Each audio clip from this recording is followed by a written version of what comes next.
হযরত শাহজালাল আন্তর্জাতিক বিমানবন্দরের আমদানি কার্গো কমপ্লেক্সে দুপুর ২:৩০টায় যে অগ্নিকাণ্ডের ঘটনা ঘটেছে সেটা কিন্তু এখনো পর্যন্ত নিয়ন্ত্রণে আসেনি। আমরা দেখতে পাচ্ছি পুরো কার্গো কমপ্লেক্স জুড়েই এখনো পর্যন্ত বিভিন্ন জায়গাতে কিন্তু আগুনের যে লেলিহান শিখা সেটি কিন্তু এখনো অনেকটাই নিয়ন্ত্রণের বাইরে। ফায়ার সার্ভিসের কর্মীরা কিন্তু তাদের প্রাণান্তকর চেষ্টার মাধ্যমে সেটিকে নিয়ন্ত্রণে আনার জন্য চেষ্টা করছেন, কিন্তু আমরা দেখতে পাচ্ছি যে ফায়ার সার্ভিসের কর্মীরা যখন এক পাশের আগুন নেভানোর চেষ্টা করছেন, ঠিক অন্য পাশ থেকে কিন্তু আগুনের যে লেলিহান শিখা সেটি উকি দিচ্ছে। পুরো কার্গো কমপ্লেক্সে এখনো পর্যন্ত আগুন রয়েছে এবং আমরা যদি বলতে যাই এখন পর্যন্ত উত্তরাংশে কার্গো কমপ্লেক্সের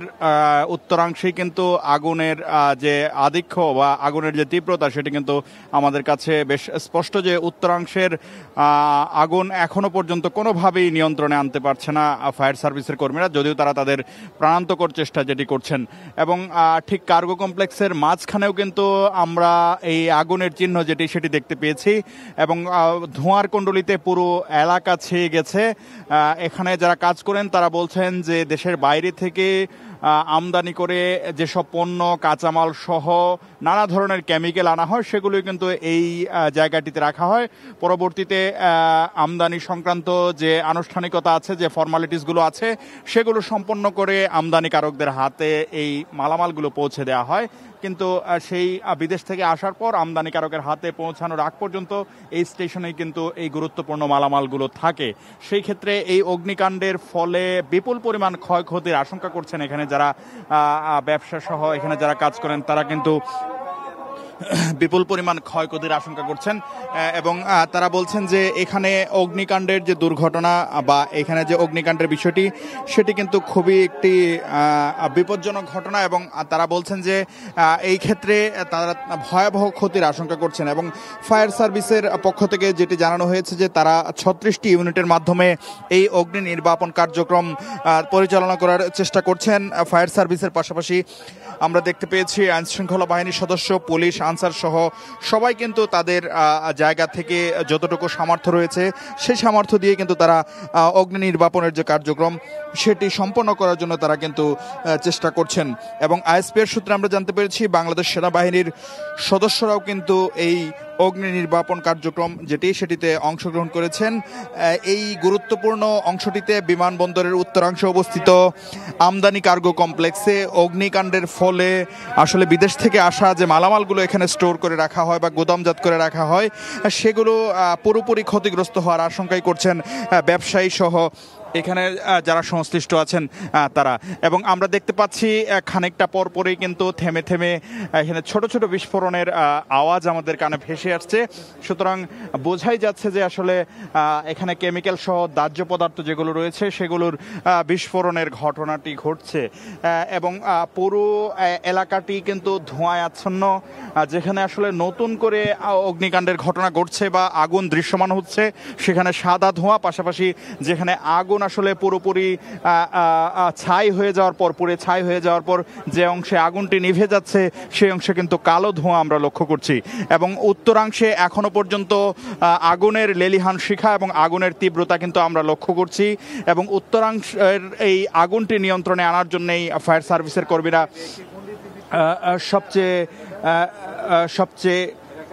সবচেয়ে বেশি চেষ্টা করছেন ফায়ার সার্ভিসের কর্মীরা। এবং এই অগ্নিকাণ্ডের পর থেকেই আমরা দেখতে পেয়েছি যে ফায়ার সার্ভিসের ৩৬টি ইউনিট কিন্তু এই অগ্নিকাণ্ড নির্বাপনের জন্য চেষ্টা করছেন এবং বাংলাদেশ সেনাবাহিনীর সদস্যরা আজকের যে এই অগ্নি নির্বাপন কার্যক্রম সেটিতে তারা অংশগ্রহণ করেছেন। পাশাপাশি পুলিশের সদস্যদেরকেও আমরা দেখতে পেয়েছি তারা অংশগ্রহণ করেছেন। ৩৬টি ইউনিট নিয়ে ফায়ার সার্ভিস তাদের যে কার্যক্রম সেটি শুরু করেছে এবং এখন পর্যন্ত আমরা দেখতে পেয়েছি যে আরও কিছু ইউনিট এই হযরত শাহজালাল আন্তর্জাতিক বিমানবন্দরের পথে আসার জন্য বা এই ঘটনাস্থলে আসার জন্য কিন্তু রওনা হয়েছে, এমনটিও কিন্তু আমরা দেখতে পেয়েছি। বেশ আরও কিছু ইউনিট এই কার্যক্রমে অংশগ্রহণ করবে হয়তো। আইএসপিআর এর পক্ষ থেকেও জানানো হয়েছে যে এই অগ্নি নির্বাপন কার্যক্রমে বাংলাদেশ সেনাবাহিনীর সদস্যরাও অংশগ্রহণ করছেন এবং এটি মূলত হযরত শাহজালাল আন্তর্জাতিক বিমানবন্দরের আমদানি কার্গো কন্টেইনার। এই কার্গো কন্টেনারে মূলত বিদেশ থেকে যে মালামালগুলো আমদানি করা হয়, যে পণ্য আমদানি করা হয়, সেখানে ঔষধের কাঁচামাল রয়েছে বা বিভিন্ন কিছুর কাঁচামাল সহ নানা আনুষঙ্গিক যে বিষয়গুলো রয়েছে আমদানি, যেগুলো বিদেশ থেকে বাংলাদেশে আমদানিকারকরা করেন গুরুত্বপূর্ণ জিনিসগুলো, সেগুলো কিন্তু এখানে স্টোর করে রাখা হয়। পরবর্তীতে যে এখানের যে আনুষ্ঠানিকতা বা যে প্রসেস রয়েছে সেই আনুষ্ঠানিকতা সম্পন্ন করে কিন্তু আমদানিকারকদের হাতে সেটি কিন্তু পৌঁছে দেওয়া হয়। তো আমদানি কারকরা হাতে পাওয়ার আগ পর্যন্ত যে প্রক্রিয়া, যে আনুষ্ঠানিকতা, সেটি কিন্তু মূলত এই অংশ থেকেই সম্পন্ন হয় এবং এই সময়টিতে কিন্তু মালামাল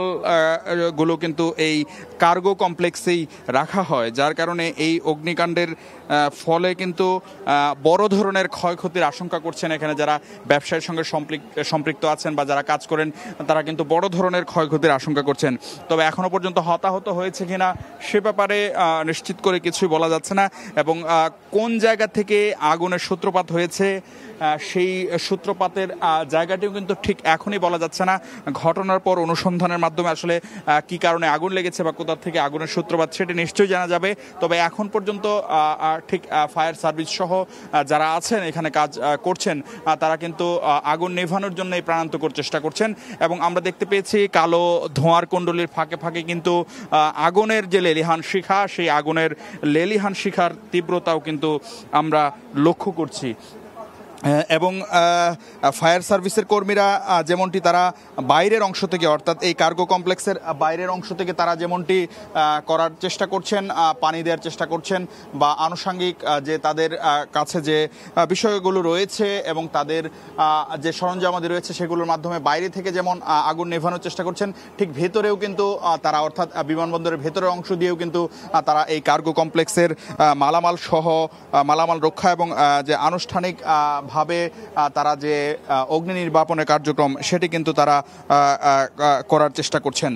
এই বিমানবন্দরে অগ্নিকাণ্ডের ঘটনার কারণে, যদিও এটি মূল বিমানবন্দরের ঠিক উত্তরাংশে, যেখান থেকে ফ্লাইট আসলে চলাচল করে সেই অংশে নয়, ঠিক উত্তর পাশে, সেই ক্ষেত্রে বিমান চলাচলের ক্ষেত্রে তেমন কোনো বড় ধরনের বাধা সৃষ্টি না হলেও আমরা দেখতে পেয়েছি বেশ কিছু ফ্লাইটের সময়সূচিও কিন্তু এই অগ্নিকাণ্ডের কারণে পরিবর্তন করা হয়েছে। যদি বলতে যাই, ঢাকা থেকে দুবাইগামী এমিরেটস এয়ারলাইন্সের একটি ফ্লাইটের সময়সূচি পরিবর্তন করে রাত 3টায় নেওয়া হয়েছে। অর্থাৎ বিমানবন্দরের পুরো কার্যক্রমটি যখন আসলে এই অগ্নি নির্বাপনকে ঘিরে, সুতরাং সেটির একটি প্রভাব আসলে বিমান চলাচলের ক্ষেত্রেও পড়ছে, সেটি কিন্তু খুব সহজেই বোঝা যাচ্ছে, যার কারণেই এই ফ্লাইটের শিডিউলগুলো আসলে এক ধরনের ডিলে হচ্ছে বা ফ্লাইটগুলো দেরিতে ছেড়ে যাওয়ার যে ঘোষণা সেটি কিন্তু আমরা দেখতে পাচ্ছি। এটি কিন্তু হযরত শাহজালাল বিমানবন্দরের উত্তরাংশে 8 নম্বর গেট সংলগ্ন আমদানি কার্গো কমপ্লেক্স, যেটি মূলত বিদেশ থেকে আসা পণ্যের হাব হিসাবেই ব্যবহার হয় এবং এখানে এই আমদানির সঙ্গে সম্পৃক্ত যারা আছেন তারা কিন্তু বলছেন যে এটি অর্থনীতির একটি বড় নিয়ামক, পাশাপাশি একটি বড় অংশই তারা বলছেন যে এই অংশ থেকেই আসলে কারখানাগুলো যেগুলো রয়েছে, কারখানাগুলোর কাঁচামাল থেকে শুরু করে নানা ধরনের আনুষঙ্গিক যে সরঞ্জামাদি সেগুলোর কিন্তু এখান থেকেই তারা নিয়ে থাকেন বা বিদেশ থেকে সেগুলো আমদানি করে আনার পর আনুষ্ঠানিক যে প্রক্রিয়া সেটি সম্পন্ন করে তারা কিন্তু এখান থেকেই এই আমদানির যে পণ্যগুলো সেগুলো নিয়ে থাকেন। সেই ক্ষেত্রে তারা বড় ধরনের যে ক্ষতি সেটির আশঙ্কা করছেন এবং তারা বলছেন যে হয়তো তাদের যে মালামাল বা তাদের যে আমদানিকৃত পণ্য রয়েছে সেটির কোনো কিছুই হয়তো তারা অবশিষ্ট পাবেন না, এমন আশঙ্কাও কিন্তু তারা করছেন। আমরা দেখতে পাচ্ছি সময় যতই যাচ্ছে দাউ দাউ করে আগুনের যে লেলিহান শিখা সেটি কিন্তু ক্রমান্বয়ে স্পষ্ট হচ্ছে এবং ধোঁয়ার কুণ্ডলীর পাশাপাশি আমরা কিন্তু দেখছি আগুনের লেলিহান শিখা, যেটি আগে অনেকটাই আসলে এই কার্গো কমপ্লেক্সের ছাদের নিচে ছিল, এখন কিন্তু সেটি ছাদের উপরের অংশেও আমরা লক্ষ্য করছি। পাশাপাশি এই কার্গো কমপ্লেক্সের সামনের যে ভবনটি, যেটির আসলে ছাদ ছিল না, অর্থাৎ যেটি আসলে টিনের ছাউনি ছিল, সেই টিনের ছাউনি কিন্তু আমরা ইতোমধ্যেই পুরোপুরি পুড়ে যেতে দেখেছি এবং যতটাই সময় যাচ্ছে ততটাই কিন্তু এই আগুনে যে ক্ষতিগ্রস্ত হয়েছে সামনের টিনের ছাউনির যে ভবনটি সেটি কিন্তু আমরা দেখতে পাচ্ছি এবং আগুনের লেলিহান শিখা এবং আগুনের তীব্রতা কিন্তু যে বাড়ছে সেটি কিন্তু বাতাসের যে গন্ধ সেটি থেকেও আমরা বুঝতে পারছি।